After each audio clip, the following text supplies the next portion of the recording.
Fala turma, beleza? Júnior Cigano aqui com vocês de novo. E a pergunta é a seguinte: sentiram minha falta?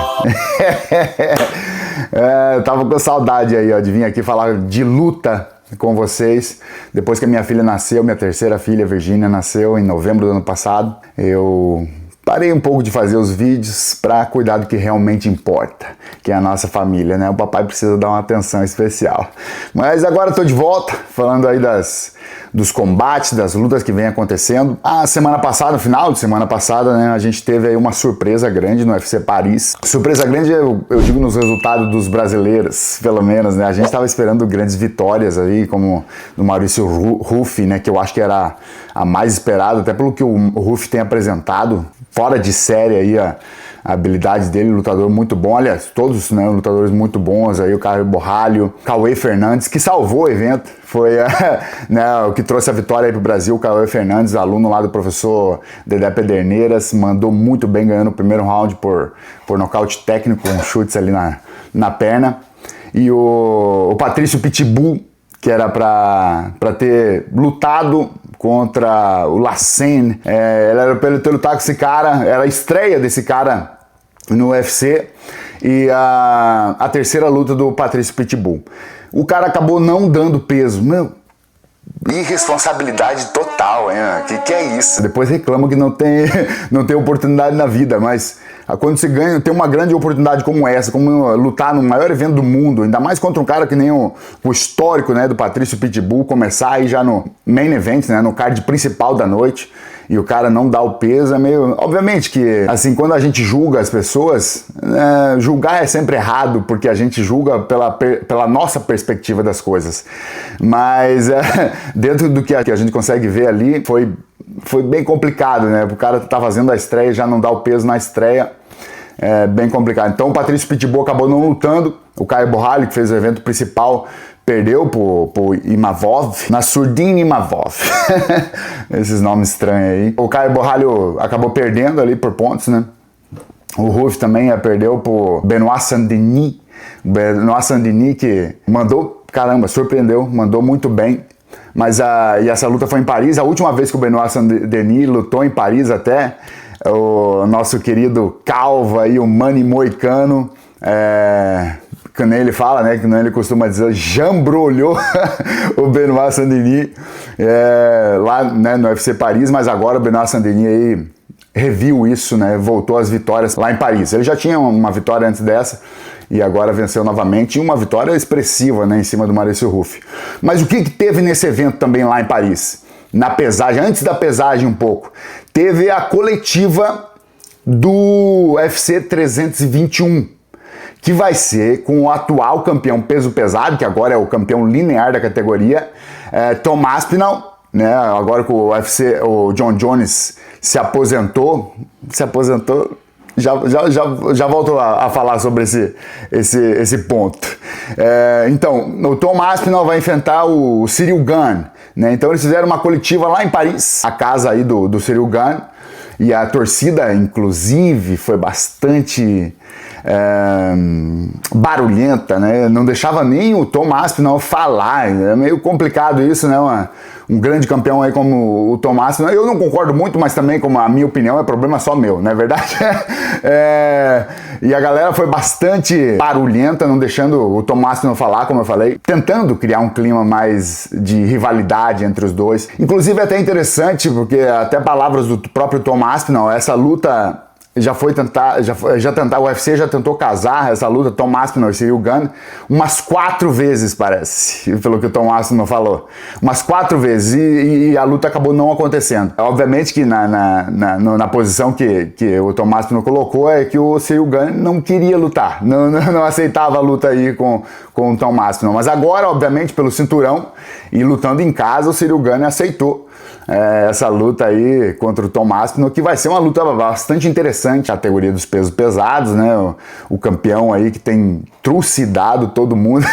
O Tom Aspinall é um cara assim que tem surpreendido de uma forma impressionante, porque, cara, no UFC ele só foi uma vez pro segundo round, que foi contra o Andrei Arlovski.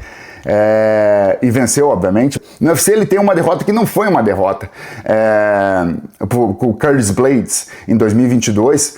Quando a luta começou, ele acabou sentindo, devia estar machucado o joelho já, não sei se vocês viram, mas ele sentiu o joelho e com 15 segundos do primeiro round, né, não pôde mais lutar e obviamente deram a vitória aí pro Curtis Blades, que não tinha nada a ver com isso, então ele venceu a luta. Inclusive a última luta do Tom Aspinall, né, que foi em julho do ano passado, foi com o próprio Curtis Blades, e ele nocauteou o Curtis Blades com 1 minuto do primeiro round. O cara é impressionante, velho. Como eu falei, em toda a carreira dele, no UFC ele só foi uma vez pro segundo round com o Andrei Arlovski, e na carreira inteira dele, né, desde o início, ele foi 3 vezes pro segundo round, que foi essa com o Andrei Arlovski, e outras 2 lá em 2016 e 2015. E as duas vezes que ele foi pro segundo round, ele acabou perdendo. A de 2016, ele na verdade não perdeu, ele foi desclassificado por cotoveladas ilegais. Mas na de 2015, ele perdeu por um heel hook, que é, né, a chave de calcanhar, que já todas as informações, quando a gente está estudando um atleta ou buscando informações, né, para fazer uma luta interessante, que é o que o Ciryl Gane provavelmente está fazendo aí em relação ao Tom Aspinall, essa informação é importante. Ele perdeu a luta lá atrás com uma chave de calcanhar, ou seja, no chão ali, ele é faixa preta, o Tom Aspinall é faixa preta de jiu-jitsu, tem um bom jogo de chão, mas ele perdeu a luta por chave de calcanhar, ou seja, seria algo para ser explorado, vamos dizer, pelo Ciryl Gane.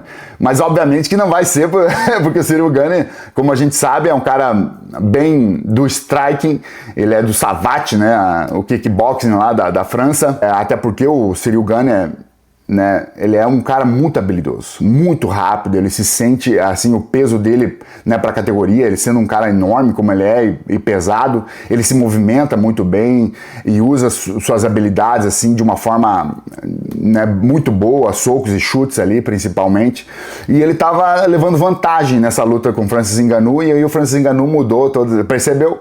E mudou o cenário todo, começou a derrubar, a pressionar no chão ali, e no chão o Ciryl Gane é devagar. Então a luta aconteceu de uma forma que o Francis Ngannou levou a vitória. Os dois já treinavam juntos há muito tempo, entendeu? O Francis Ngannou, não desmerecendo, por favor, como eu falei, a minha opinião é problema meu, mas não desmerecendo o Francis Ngannou. O Francis Ngannou, ele não tem uma técnica refinada, ele não é um cara super habilidoso no strike, na trocação. Não é verdade? Não sei se vocês concordam comigo, se não concordam, ou concordam, deixa aqui nos comentários. Mas eu não acho ele um cara super habilidoso. Agora ele é um absurdo de mão pesada. O cara bate muito forte. E aonde o soco pega, meu irmão, machuca. Eu sei bem disso. Quando eu lutei com ele, né, ele conectou ali o golpe no primeiro round também.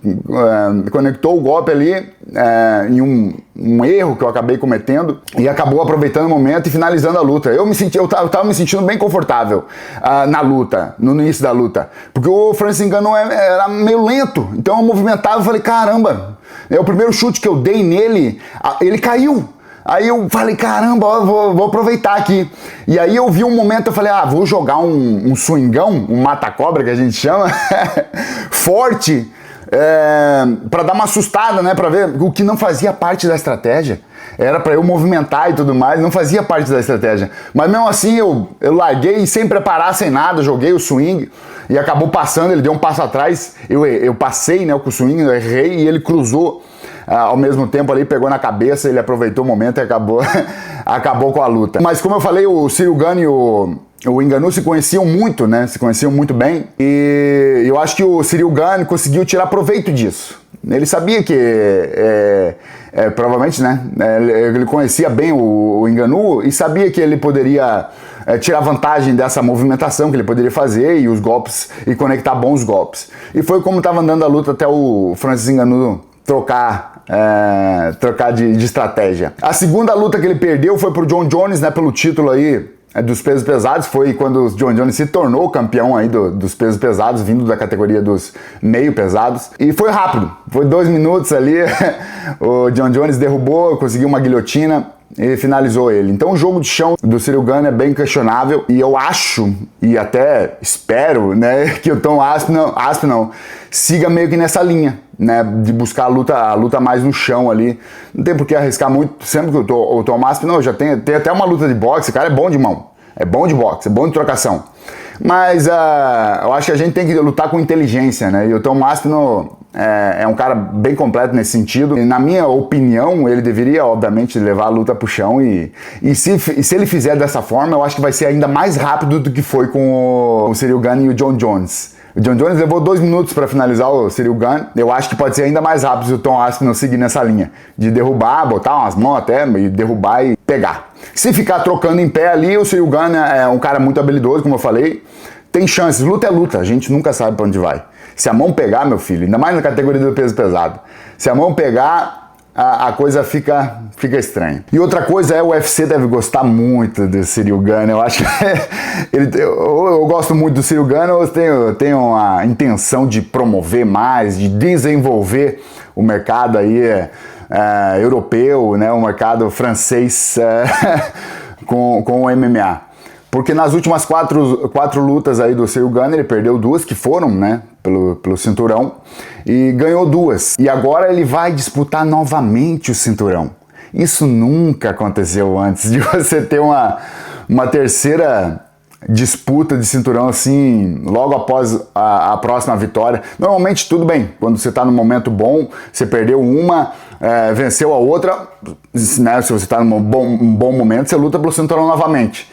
Mas por uma terceira vez, nunca aconteceu. Obviamente que as circunstâncias que a gente se encontra, né, colaboraram para isso. O John Jones aí não aceitando lutar com o Aspinall e meio que se aposentando. Inclusive quando o próprio Dana White, né, o presidente do UFC, aí, ele anuncia essa luta, Aspinall e Ciryl Gane, dá pra ver claramente aí no semblante dele que ele não estava muito feliz. Então podemos dizer que acabou caindo no colo aí do Ciryl Gane, mais uma terceira chance aí de disputar o cinturão. Acho, né, ele tá enfrentando um cara sensacional, ele é um ótimo atleta, mas não vejo muitas chances aí de vitória. Luta é luta, tudo pode acontecer. O Ciryl Gane pode conectar um bom chute, um bom soco ali, até nocautear o Tom Aspinall, o que é improvável, mas não é impossível, né? Então esse é na verdade a beleza, né, do mundo da luta. Tudo pode acontecer. Vamos ver como é que vai ser, mas eu acho que depois dessa, ele vai ter que se ele não vencer, né, se ele não ganhar o cinturão dessa vez, de novo, né, pela terceira vez, vai ser um pouco difícil ele lutar pelo cinturão novamente. Obviamente que, né, depende de como as coisas aconteçam ali, andem pra frente, mas ele só tem 35 anos, ainda é um cara muito novo, tem um bom caminho aí pela frente. Então, se ele não ganhar dessa vez aí, a coisa vai ficar um pouco mais complicada de novo, né, aí na carreira dele. Mas caso ele ganhe, caramba, vai ser algo assim bem inesperado. Na minha opinião, obviamente, eu sei que tem algumas pessoas, alguns atletas, alguns lutadores até considerando essa possibilidade de uma forma mais verdadeira, podemos dizer, mas eu acho bastante difícil. Mas caso isso venha acontecer, vai ser sensacional, né? Até o John Jones aí eu acho que vai ficar bastante motivado, até porque, como eu falei, né, ele tinha se aposentado, mas agora, recentemente, acabou de dizer que já voltou da aposentadoria. Não dá mais pra acreditar nesses caras. Voltou da aposentadoria e agora diz ele, né, que teve uma conversa aí com o próprio Donald Trump sobre esse evento que eles querem fazer lá na Casa Branca em 2026, e diz ele que tá voltando aí as atividades que provavelmente, né, pelo que eu entendi, pelo menos, pode ser que ele participe desse evento, que era para ser dia 4 de julho, que é a independência dos Estados Unidos, né, de 2026, mas por acho que aconteceram alguns fatores aí que fizeram eles mudar e vai ser em junho a luta. O Dana White já tinha se pronunciado a respeito de John Jones lutar nesse evento, e ele falou que não iria colocar o John Jones lutar nesse evento, até porque ele não poderia ficar à mercê do Jon Jones meio que desistir do combate ou acontecer qualquer coisa, ele não aceitar mais lutar, porque pelo que eu entendo, né, o UFC tem visto assim o Jon Jones que ele tem feito o que agrada a ele, o que ele quer, do jeito que ele quer e da forma que ele quer. Então o Dana White se posicionou dizendo que ele não poderia ficar à mercê da vontade de Jon Jones, então ele não colocaria ele no evento da Casa Branca. Mas por essa conversa que o Jon Jones teve com o Donald Trump aí, é uma conversa, né, vamos dizer, pode ser empolgante, porque fez o cara voltar da aposentadoria. Tinha se aposentado, voltou da aposentadoria, e é bom lembrar que o UFC já tinha oferecido 30 milhões de dólares pro Jon Jones lutar contra o Aspinall, e mesmo assim ele negou. Ou seja, para ele voltar assim e para ir lutar na Casa Branca, será que aumentaram aí bastante essa bolsa aí que ele vai ganhar e tudo mais? O Jon Jones é um cara novo, ainda tem um bom tempo aí de luta e tudo mais, e fazer o que esse cara fez e faz, né, no mundo da luta é impressionante. Então, de qualquer jeito, vai ser bastante empolgante aí de ver o Jon Jones de volta e entender como é que vai ficar essa rivalidade entre Jon Jones e Tom Aspinall. Eu acho que o Aspinall passa do Ciryl Gane, e aí provavelmente, né, vai ser Jon Jones e Tom Aspinall finalmente. E se for na Casa Branca ainda, eu acho que vai ser um momento ainda mais especial, não só para o esporte, como para eles, como pro próprio Estados Unidos, como para o mundo, né? Um momento assim especial pro mundo da luta. E outra coisa interessante é que para esse evento, né, que a gente está falando aqui, o UFC 321, que acontece dia 25 de outubro, o Tom Aspinall vai estar defendendo o cinturão dos pesos pesados, o cinturão linear, hein? Ele é o campeão linear agora, não é mais o campeão interino. Vai estar defendendo o cinturão aí contra o Ciryl Gane. Pro co-main event dessa noite aí, a luta antes da última, eles já fecharam, na verdade, eu acho que o Volkov contra o Malhadinho, nosso querido Malhadinho aí, que tá num momento muito... Eu gosto muito do estilo de luta do Malhadinho, gosto de ver ele lutar, uma pressão danada pra cima. Vai ser uma luta interessantíssima aí, eles estão cogitando de que seja o co-main event da noite, a luta antes da última. Mas obviamente que eu não vou me alongar aqui e falar sobre essa luta, que eu vou fazer outro vídeo ainda explicando, escolhendo aí, dando os meus pitacos sobre como as lutas vão acontecer e quem tem a possibilidade, uma maior possibilidade de vitória, tá bom? Então voltamos àquela rotina das lutas aí, dos meus comentários também sobre as lutas, e também pedindo a vocês sempre para se inscrever no canal, deixar o like, ativar o sininho e deixar o comentário de vocês aí sobre o que vocês acharam do vídeo e se concordam ou não comigo. Valeu, turma, vamos que vamos! Ossa!